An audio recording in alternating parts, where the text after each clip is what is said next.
তো সেই মুরব্বী কাকার আপন বোনের সাথে আমরা কথাবার্তা বললাম সব। এখন তার দায়িত্বে মানে এই কাকার দেখাশোনার দায়িত্ব এই বোনের, সে বোনের দায়িত্ব নিয়ে দেখাশোনা করছে। তার কিছু রান্না বান্না খাওয়ানো, দেখাশোনা করা সেই। সে খুবই অসহায়। তো তার ছেলে মেয়ে কেউ তারা দেখে না, ভাত কাপড় দেয় না। তো তার বাসায় বসে দেখলাম খুবই খারাপ অবস্থা তার। তো একটা আশা আছে সামনে, যদি আপনি একটু সহযোগিতা করেন তো। এই শীতের ভিতরে অনেক কষ্ট, সে ফ্লোরে ঘুমাচ্ছে। ছোট একটা খাট যদি তারা কিনে দিতে পারি, একটা কম্বল কিনে দিতে পারি, যদি আপনার সহযোগিতা হেল্প করেন তাহলে সম্ভব। একটা অসহায় মানুষ, সে ফ্লোরে ঘুমাচ্ছে দেখতেই পারলেন। তো আমরা চাবো তাকে একটা খাট কিনে দেওয়ার জন্য, একটা কম্বল কিনে দেওয়ার জন্য।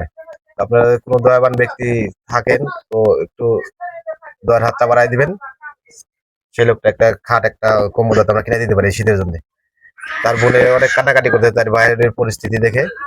আর সর্বশেষ কথা হচ্ছে, আমাদের জেসমিন মিডিয়াতে আপনারা ভিডিও দেখবেন, আল্লাহ কমেন্ট করবেন, সাবস্ক্রাইব করবেন, পাশেই থাকবেন সবসময়, এই আশা সবার কাছে রাখি।